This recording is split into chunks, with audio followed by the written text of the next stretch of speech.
Sebagian ulama menyimpulkan bahwa Ahlul Bait Nabi itu dijamin kesuciannya. Kalau mereka suci dan tidak pernah berbuat salah, tentu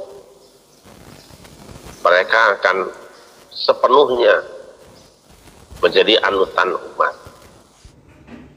A'udzu billahi minasyaitonir rajim. Dan hendaklah kamu tetap di rumahmu, dan janganlah kamu berhias dan bertingkah laku seperti orang-orang jahiliyah dahulu. Dan laksanakanlah sholat, tunaikanlah zakat, dan taatilah Allah dan Rasul-Nya. Sesungguhnya Allah bermaksud hendak menghilangkan dosa dari kamu, wahai Ahlul Bait, dan membersihkan kamu sebersih-bersihnya. Shadaqallahul adzim. Akan muncul pertanyaan, siapa yang dimaksud dengan Ahlul Bait? Ini insya Allah nanti akan kita bahas lebih panjang lebar pada kesempatan yang lain. Kali ini kita hanya berkonsentrasi pada kesucian Ahlul Bait yang ada di dalam ayat ini. Karena kalau mereka suci dan tidak pernah berbuat salah, tentu mereka akan sepenuhnya menjadi anutan umat. Tetapi ternyata ada sejumlah ulama juga yang mengatakan bahwa kita harus membaca ayat ini pelan-pelan dan memerinci apa yang dimaksud dengan yuridu, iradah. Nah, yuridu, iradah, kehendak. Di dalam Al-Quran, kalau kita baca Al-Quran, maka ada dua bentuk iradah. Ada iradah syar'iyah, ada iradah takwiniyah.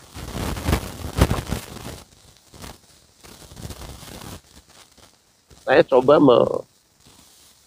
mengorat-oret ya, kita kutip apa yang dimaksud dengan iradah syar'iyah. Kehendak yang bersifat syar'iyah. Dan apa yang dimaksud dengan iradah takwiniyah. Iradah syar'iyah itu adalah tuntutan, betul. Allah menghendaki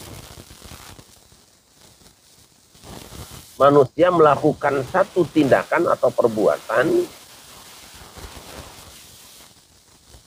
dengan hasil yang sudah dijanjikan Allah. Gampangnya gini aja, siapa yang melakukan ini, maka dia akan dapat ini. Allah menghendaki itu. Allah menghendaki orang melakukan ini supaya begini. Itu kira-kira gampangnya itu. Itu namanya iradah syar'iyah, yang artinya dihasilkannya sebuah keuntungan atau sesuatu itu karena perbuatan manusia itu sendiri mengamalkan apa yang disyariatkan Allah. Yang kedua adalah iradah takwiniyah. Iradah takwiniyah atau iradah kauniyah itu kehendak Allah yang tidak ada campur tangan manusia. Apa itu contohnya? Dalam Al-Quran ada ayat yang mengatakan, "Faman yuridillahu ayyahdiyahu yashrah sadrahu lil Islam." Siapa yang Allah berirodah ke dia untuk membimbingnya maka Allah melapangkan dada dia kepada Islam. Nah, ini iradah Allah. Allah berkehendak untuk memberi bimbingan pada seseorang, lalu dia pula yang melapangkan dadanya. Di sini tidak ada campur tangan manusia. Allah punya kehendak berikan hidayah pada seorang manusia, lalu Allah buat manusia itu lapang dadanya untuk itu namanya iradah atau takwiniyah, kauniyah. Orang dijadikan orang Islam, memang Allah menghendaki dia jadi orang Islam. Orang dapat hidayah, memang Allah menghendaki dia. Itu yang namanya iradah kauniyah. Nah, sedangkan iradah syar'iyah itu bukan seperti itu. Satu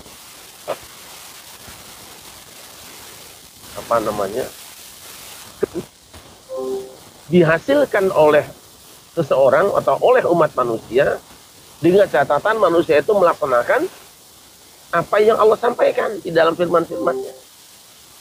Nah, pertanyaan kita sekarang, apakah ayat 33 surah Al-Ahzab ini termasuk iradah syar'iyah atau iradah kauniyah, takwiniyah? Nah, silakan kita uji sekarang. Kalau iradah kauniyah, manusia tidak ikut campur. Tapi kalau iradah syar'iyah itu diniyah, maka dihasilkannya sesuatu itu ditentukan oleh perilaku manusia itu sendiri terhadap apa yang Allah firmankan.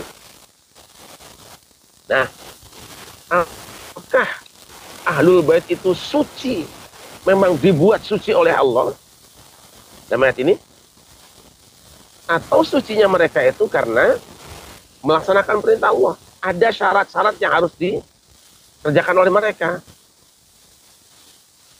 Ada orang yang punya anggapan atau banyak orang yang beranggapan bahwa sejak lahir Ahlul Bait sudah suci. Tuh. Tetapi kalau kita membaca ayat ini, mari kita lihat. Silakan kita baca dari beberapa ayat sebelumnya ya. Kalau tidak salah dari ayat 31. Coba dari ayat 30. Bahkan dari sebelumnya ya. Dari ayat 28.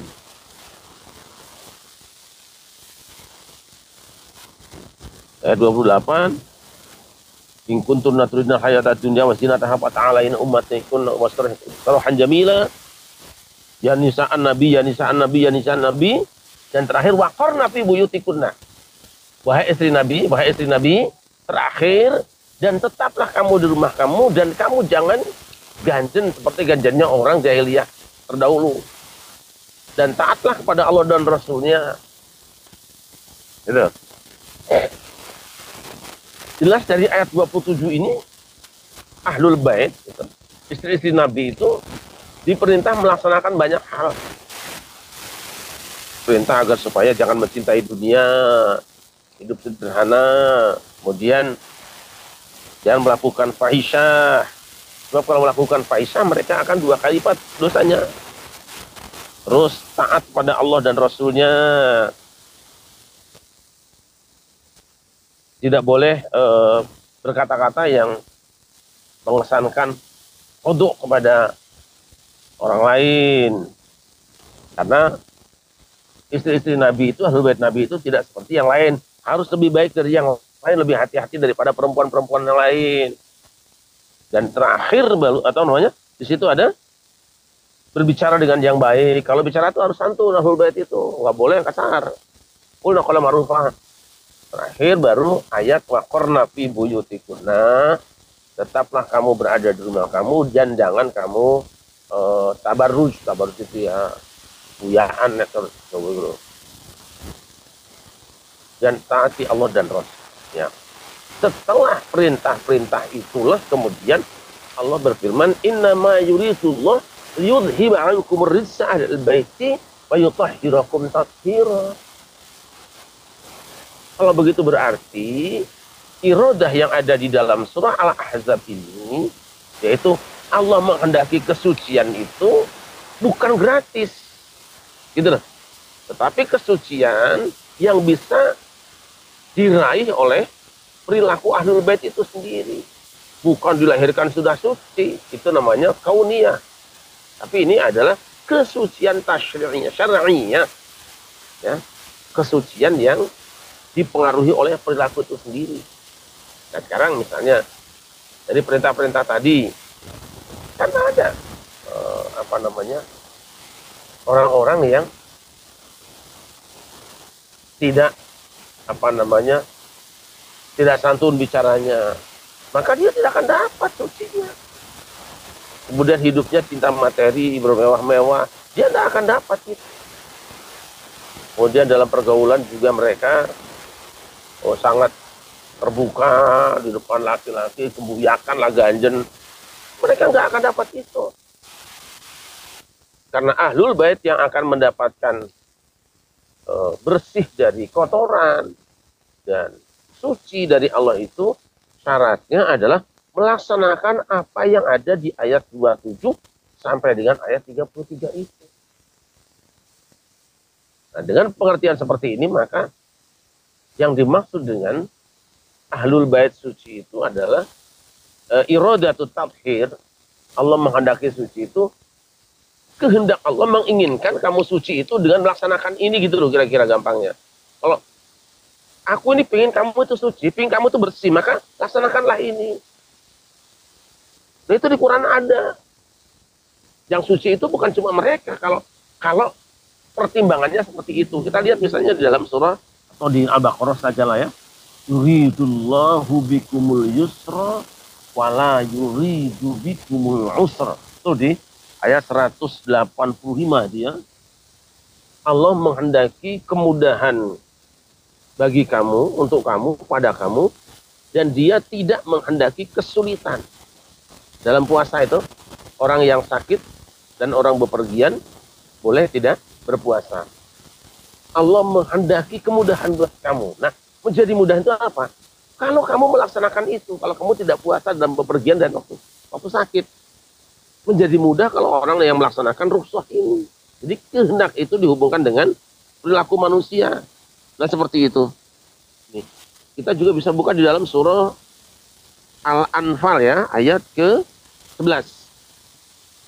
Idh yughashshikum amanatan minhu wa nazzilu 'alaikum minas sama'i ma'an liyutahhirakum bihi wa yudhhiba 'ankum rizza syaitan wa liyarbita 'ala qulubikum wa yuthabbita bihil aqdam. Silakan baca. Ingatlah ketika Allah membuat kamu mengantuk untuk memberi ketentraman darinya, dan Allah menurunkan air hujan dari langit kepadamu untuk menyucikan kamu dengan air hujan itu, dan menghilangkan gangguan-gangguan setan dari dirimu, dan untuk menguatkan hatimu serta memperkecil telapak kakimu untuk pendirian. Diturunkan air hujan, yutahhirakum bihi, untuk menyucikan kamu. Bandingkan dengan kalimat di dalam surah Al-Ahzab, yutahhirakum tathhira, membersihkan kamu sebersih-bersihnya. Yudhhiba ankum syaitan, dan menghilangkan dari kamu kotoran setan. Bandingkan dengan yudhhiba ankum rizza di dalam surah Al-Ahzab tadi. Nah itu, jadi bersihnya seseorang dengan air hujan itu bagi yang menggunakannya. Dihilangkannya gangguan setan dengan air hujan itu bagi yang menggunakannya. Tidak berarti hujan turun terus kita bersih sendiri. Hujan turun kemudian kita suci sendiri, tidak. Tapi dengan cara menggunakannya. Begitulah juga ahlul bait diberi syariat oleh Allah Subhanahu wa taala supaya tawadhu, supaya hidup sederhana, supaya sopan dalam tutur kata, supaya taat pada Allah dan Rasulnya. Itu semua jika dikerjakan oleh ahlul bait, maka mereka akan mencapai kepada kesucian. Tahirakum tathiro, kesuci-sucinya. Demikian suci yang diperoleh oleh ahlul bait itu bukan suci yang bersifat kauniyah, tetapi kesucian yang bersifat syar'iyah, hasil usaha sendiri. Dari sini maka jika ada ahlul bait yang tidak melaksanakan apa yang ada di ayat-ayat tadi, maka mereka tidak akan mendapatkan kesucian dan kemuliaan. Nah, itu saja.